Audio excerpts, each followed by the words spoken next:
বাতাসে বহিছে প্রেম নয়নে লাগিল নেশা। ছোট পর্দার জনপ্রিয় অভিনেত্রী শবনম ফারিয়া আবারও আলোচনার কেন্দ্রে।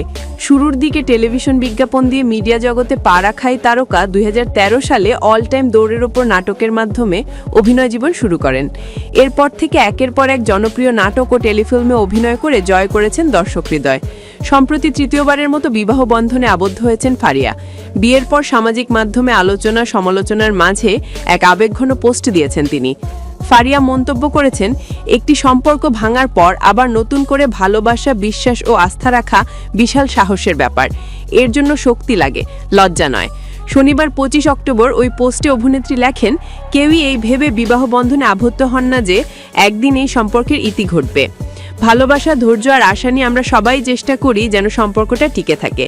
আমরা যতই শক্তিশালী, শিক্ষিত বা সফল হই না কেন, আমাদের মন চায় সম্পর্কটা আঁকড়ে ধরতে। যদি না এর মাঝে কোনো বিশ্বাসঘাতকতা থাকে। এরপর তিনি যোগ করেন, যারা একাধিকবার বিয়ে করেছেন তারা তাদের অতীত নিয়ে গর্ব করেন না। একটা সম্পর্ক ভাঙার পর আবার নতুন করে ভালোবাসা, বিশ্বাস ও আস্থা রাখা বিশাল সাহসের ব্যাপার। নতুন করে সম্পর্ক শুরু করার জন্য শক্তি লাগে, লজ্জা নয়। অনুরাগীদের উদ্দেশ্যে ফারিয়া বলেন, দয়া করে কাউকে বিচার করবেন না, গুজব ছড়াবেন না, কটু কথা বলবেন না, কারণ আপনি জানেন না একজন মানুষ হাসি মুখে উঠে দাঁড়াতে কত কঠিন লড়াই করেছেন। নেটিজেনদের প্রতি আহ্বান জানিয়ে তিনি লিখেছেন, কথাই হন কোমল, আচরণে রাখুন দয়া, কারণ জীবন কাউকেই ছাড় দেয় না, আর আগামীকাল কি অপেক্ষা করছে তা কেউ জানে না।